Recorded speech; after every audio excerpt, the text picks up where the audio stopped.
Okay, so hi Justin, how are you doing today? Very good, thank you. So I would like to know a little bit more about the process that you're doing with Moodle, like your company. Tell us about your company. So the company is called Poodle, and we make language teaching and learning plugins for Moodle. Moodle is a language, Moodle is a learning management system. It's the largest one in the world, and we add language teaching features to that. So audio and video recording, AI pronunciation training, vocabulary acquisition, and tools like that. We're based in Japan, but most of our customers are abroad. That's pretty cool. Can you tell us a little bit more about the artificial intelligence plugins that you guys have? So most of those are based around speech recognition. So speech recognition is now quite good, and it's available in different regions for different users. So we use speech recognition in our software to grade speaking, to measure how well a student has read a reading passage, or to give them speaking practice on line by line readings.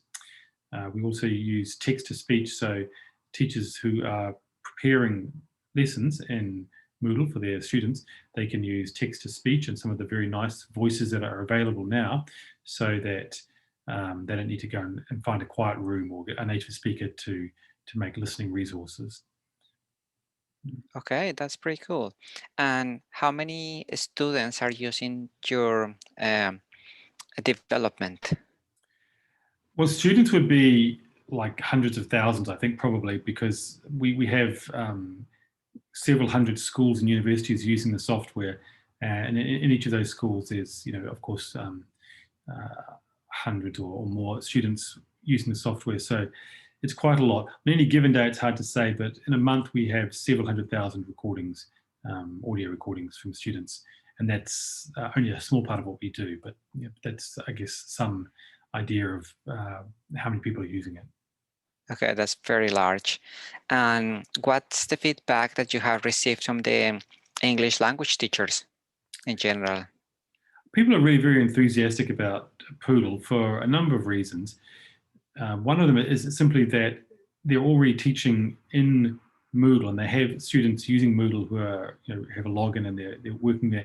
And so being able to add the kind of features that we can to Moodle is really convenient for them, because they don't have to send their students off to another location, another website with another login or a password.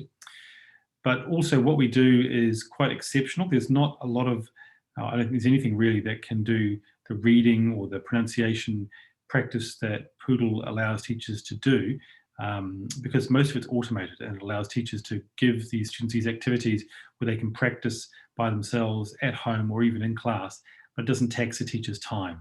So the students are getting a lot of practice, and the teacher isn't losing a lot of time. So they're really very positive about it. That's very fantastic.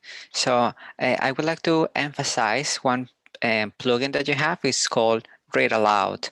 Can people use this plugin on their cell phones and also like in tablets, computers? Yes, Read Aloud, it's a reading software, so students are given a passage or parts of a passage to read aloud, and we evaluate their reading on that passage.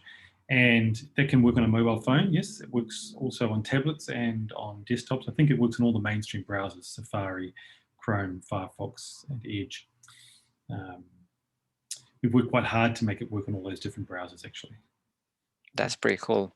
And this Read Aloud feature, why did you put so much effort on this? Because like we can see all the development that is behind this plugin. So why, did this idea start? Read Aloud, it's actually a lot older than people who use it realize. It started because a lecturer here in Japan was doing some research on dyslexia in second language learners. So it's possible for somebody to be dyslexic in a language that isn't their first language. And so it was manually graded. It was before all the AI fancy features. And the student would simply read the passage, and then the teacher would go through later and mark the words that had not been read correctly. And then we had some scoring based on that. And that was obviously useful, but it wasn't generally useful, wasn't useful to a great extent, but it had enough promise that people were trying to use it to, to teach languages, to teach reading. And so we started to add features to it to make it easier for teachers to use and better, more effective. It kind of grew incrementally to become the software that it is now. Yeah, and it's quite popular. It's used, in many places now. And the big question is, and does it really help people become more fluent, more proficient in the language? Yes, it does. We started out with kind of an assessment tool. So students would simply read it, and then we'd give them a score, and the teacher would know, where the students were at. We realized that that wasn't actually helping students get better. So in order to help students get better, we added line by line feature, a preview feature, and a shadowing feature. And those different modes of learning give the students better feedback on their reading and an opportunity to practice alongside native or near native speech. So that's really helpful. So it's formative assessment at that point, which is different to what we call summative assessment, where they're just getting a score. Formative assessment is evaluating them, but also giving them practice and allowing them to improve. That's pretty awesome.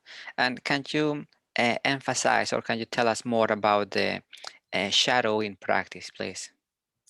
So shadowing, it's a type of practice where the student they do the reading at the same time, simultaneously, as they are hearing the native speaker. So it can feel a bit awkward at first, but as the speaker is reading, you're also reading at the same time. So you're trying to match with him, which is why they call it shadowing. And a lot of studies have shown that it's really effective. It actually does help students improve their rhythm and their pronunciation and their awareness of their own speech and ultimately their accuracy. So shadowing is quite a nice feature. We'd like to actually improve the shadowing features and Read Aloud to be a little bit more flexible. But right now we do have a nice shadowing feature, and it works. It works pretty good. Yeah, it is great. It's one of my favorite features. Okay, and what other plugins or what other tools do you have in your company? So we have a vocabulary learning tool, which is called word cards. And in the word cards tool, students are given a list of new words to practice, and they have several ways to practice those words. So they have a matching, they have a dictation, there's a speaking section. And then as they go through the course, they're presented with words they've previously learned for review, as well as learning new words again. So that's quite an effective tool, one we're quite happy with. We have another one called Mini Lesson, which is allows the teachers to create short pages of activities, and they're I guess like a quiz, but they're focused on pronunciation and listening, and that's a very flexible tool. And we have a new one called Poodle Solar, which is an open speech evaluation tool. So with Read Aloud and with Mini Lesson, we know what the student is going to say before they say anything, and so we can give them a score based on how well they said that sentence or that passage. But with Poodle Solo, we give the students a topic to talk about, and based on how well they hit the goals for the topic, we can give them a form of evaluation, even though we don't necessarily know in advance exactly what they're going to say. Okay, and what is next? What are your next projects for Poodle? I think we don't really want to go making more and more activities. I think we'd like to just make the ones that we have richer. We'd like to add more features to them, make them more usable, um, add the features that teachers say that they need or that they'd like to have, and perhaps in some cases to create content that people can use to get started with, so they don't need to create their own content or create their own lessons initially. They can use ones that are off the shelf. So those are the things that we'd like to do. Those are the directions that we're going in.